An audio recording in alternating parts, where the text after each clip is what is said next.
வணக்கம். நான் உங்க முத்துக்குமாரி. நம்ம சேனலை நீங்கள் இப்போ தான் ஃபர்ஸ்ட் டைம் பார்க்குறீங்க அப்படின்னா சப்ஸ்கிரைப் பண்ணிக்கோங்க. பெல் ஐக்கனை ப்ரெஸ் பண்ணிக்கோங்க. ஆல்னு ஒரு ஆப்ஷன் இருக்குது, அதையும் மறக்காமல் கொடுத்துக்கோங்க. ஸோ தட் நம்ம சேனலில் போடக்கூடிய எல்லா வீடியோஸும் உங்களுக்கு ப்ராப்பராக நோட்டிஃபை ஆகும். இந்த வீடியோவில் நம்ம என்ன பார்க்க போகிறோம் அப்படின்னா செப்டம்பர் 2024க்கான மாத ராசி பலன். ஸோ மாதக்கோள்கள் எல்லாமே டிரான்சிட் ஆகிருக்கு. அந்த டிரான்சிட் அப்படிங்கிறது என்ன மாதிரியான மாற்றத்தை ஒவ்வொரு ராசிக்கும் கொடுக்க போகுது அப்படிங்கிறத தான் நம்ம பார்க்க போகிறோம்.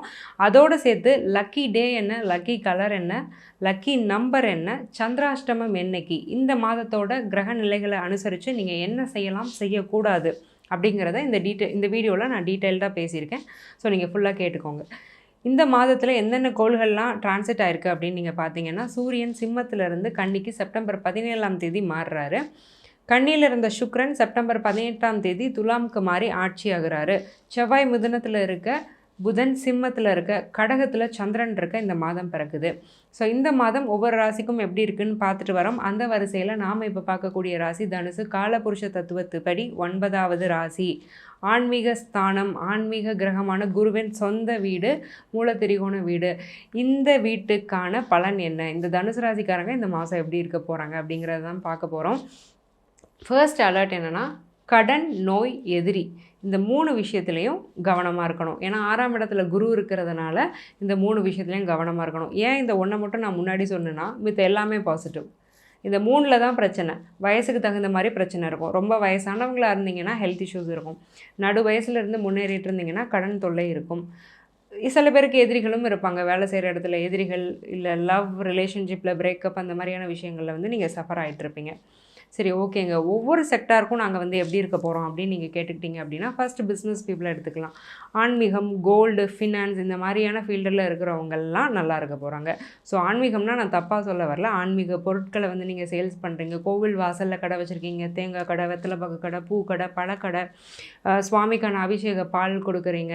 அல்லது நீங்கள் என்ன ரிலீஜனாக இருந்தாலும் உங்களுடைய மதம் சார்ந்த ஒரு ஸ்பிரிச்சுவலான விஷயத்தை நீங்கள் சேல் பண்ணி அதில் நீங்கள் பிஸ்னஸ் ப்ராஃபிட் எடுத்துகிட்டு இருக்கீங்க அப்படின்னா உங்களுக்கு சூப்பராக இருக்கும்.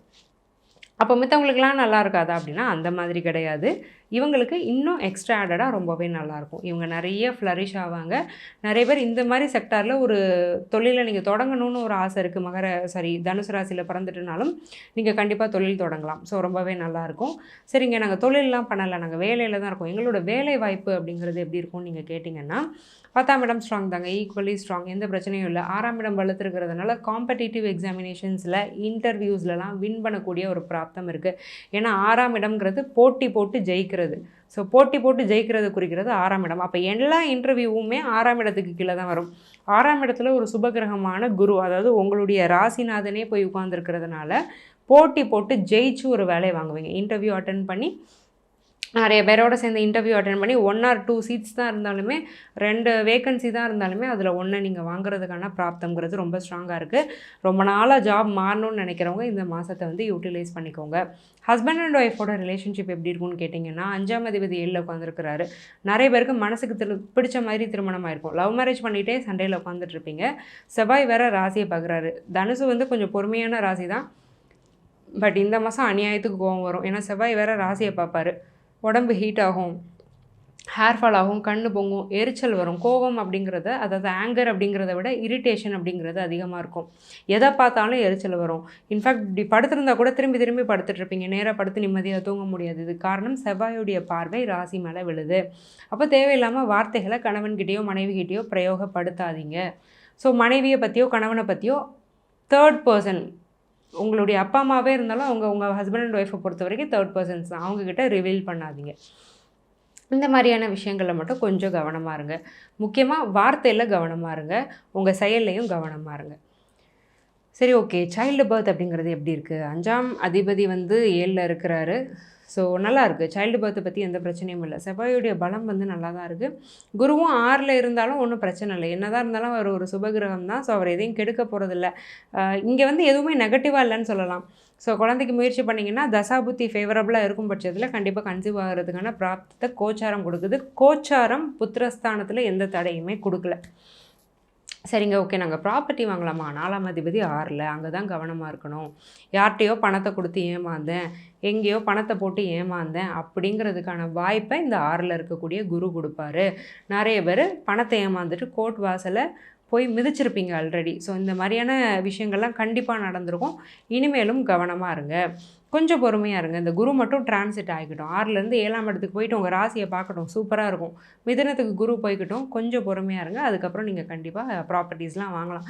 இப்போதைக்கு இருக்கிற பணத்தை உங்களுக்கு தெரிஞ்ச விஷயங்களில் பேங்க்கு, எஃப்டி, ஆர்டின்னு போட்டு கொஞ்சம் ஒரு ஷுவாரிட்டி இன்வெஸ்ட்மெண்ட்ஸாக நீங்கள் போட்டு வச்சுக்கிறது நல்லது. கோல்டு தாராளமாக வாங்கலாம். என்னதான் இருந்தாலும் குரு உங்களுடைய ராசிநாதன். சரி, ஓகேங்க. எஜுகேஷன் வந்து எப்படி இருக்கும்? நாங்கள் நல்லா படிப்போமான்னு கேட்டிங்கன்னா, 4ஆம் அதிபதி 6ல் இருக்கும்போது கண்டிப்பாக நல்லா படிப்பீங்க. நல்ல டாப் ரேங்க்ஸில் வர்றதுக்கு வாய்ப்பு இருக்குது. University rank holder, gold medalist இந்த மாதிரிலாம் வர்றதுக்கு வாய்ப்பு இருக்குது. நல்லா படிங்க. இவ்வளோ நாள் படிக்கலைனாலும் இனி கொஞ்சம் நல்லா ஒரு எஃபர்ட்ஸ் போட்டு படிக்க ஆரம்பிங்க. எல்லோரும் யூனிவர்சிட்டி டாப்பராக வர முடியலனாலும் உங்கள் ரேஞ்சை விட நீங்கள் பல மடங்கு நல்லாவே ஸ்கோர் பண்ணி நல்லபடியாக பாஸ் அவுட் ஆக முடியும். அதுக்கான பிராப்தம் அப்படிங்கிறது இருக்குது.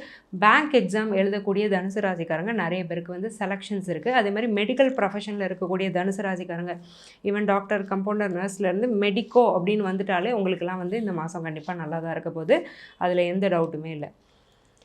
சரி, ஓகேங்க. அப்ராட் போகலாமா அப்படின்னு கேட்டிங்கன்னா, 12ஆம் அதிபதி 12க்கு 8ல் மறைஞ்சிட்டாரு. ஸோ பாவத் பாவகப்படி 12ஆம் இடம் வீக் ஆயிடுச்சு. அதனால் வெளிநாட்டுக்கு இந்த மாதம் அந்த அளவுக்கு ஃபேவரபிள் கிடையாது. ஃபோர்த் கமிங் மந்த்ஸில் கண்டிப்பாக ஆப்பர்ச்சுனிட்டிஸ் வரும். Let's discuss. பட் இந்த மாதம் நீங்கள் ரொம்ப ஒன்றும் இதையும் எதிர்பார்த்துக்க வேண்டாம். பட் நல்லாயிருக்கு. ஃபோர்த் கமிங் மந்த்ஸ் நல்லாயிருக்கு. அதில் வந்து எந்த பிரச்சனையும் இல்லை. சரி, தனுசு ராசிக்கு வந்து ரொம்ப லக்கியான நம்பர் என்ன அப்படின்னு கேட்டிங்கன்னா 6 நல்லாயிருக்கும். Lucky colour blue, lucky day Saturday and Friday. சரி, சந்திராஷ்டமம் எங்களுக்கு வந்து என்னன்னைக்கு வருது அப்படின்னு நீங்கள் கேட்டிங்க அப்படின்னா 28லேருந்து 29th வரைக்கும் உங்களுக்கு சந்திராஷ்டமம். ஸோ இந்த 2 டேஸில் வந்து கொஞ்சம் நீங்கள் கேர்ஃபுல்லாக இருந்துக்கணும். ஸோ தேவையில்லாத அலைச்சலை தவிர்த்துக்கணும், தேவையில்லாத ஒப்பந்தங்களில் கையெழுத்திடுறது, தேவையில்லாத வாக்குவாதத்தில் ஈடுபடுறது, லாங் ட்ராவல் பண்ணுறது, அது எல்லாத்தையுமே சந்திராஷ்டம நாட்களில் வந்து நீங்கள் தவிர்த்துக்கிறது ரொம்ப நல்லது. இவ்வளோ நேரம் நம்ம பார்த்துட்டு இருந்தது வெறும் ஜென்ரல் ப்ரெடிக்ஷன்ஸ் தாங்க. உங்கள் ஜாதகத்துக்கான பிரத்யேகமான பலன் தெரியணும் அப்படின்னா கீழே கொடுத்துருக்க என்னுடைய நம்பருக்கு காண்டாக்ட் பண்ணி என்னுடைய அப்பாயின்மெண்ட்டை நீங்கள் புக் பண்ணிக்கோங்க. நான் உங்களுக்கு ரொம்பவே சிம்பிளான ரெமெடிஸ் தான் சஜஸ்ட் பண்ணுவேன். லைஃப் ஸ்டைல் ரெமெடிஸ்னு சொல்லுவோம். அதாவது வாழ்வியல் பரிகாரங்கள். நீங்கள் அன்றாடம் டே டு டே லைஃப்பில் ஒரு கோவிலுக்கு போகிறது, பார்க் போகிறது, சினிமா போகிறது, வேலைக்கு போகிறது, இந்த மாதிரி நீங்கள் பண்ணக்கூடிய ஒரு ஈஸியான விஷயங்களில் தான் இந்த ரெமடிஸும் உள்ளே வரும், இந்த பரிகாரங்களும் உள்ளே வரும். அப்போது நீங்கள் ஒரு பைசா இதுக்கு செலவழிக்க வேண்டியதில்லை. உங்கள் அன்றாடம் வாழ்க்கையிலேருந்து அதிகமான நேரத்தையும் நீங்கள் செலவிட வேண்டாம். உங்கள் கர்மாவை இது ப்ராப்பராக கிளென்ஸ் பண்ணி கொடுக்கும். ஸோ இந்த மாதிரி பெனிஃபிட் ஆனவங்க நிறைய பேர். அந்த வரிசையில் நீங்களும் இடம்பெறணும்னு நான் மனசார வேண்டிக்கிறேன். ஆல் த வெரி பெஸ்ட் தனுசு. நன்றி, வணக்கம்.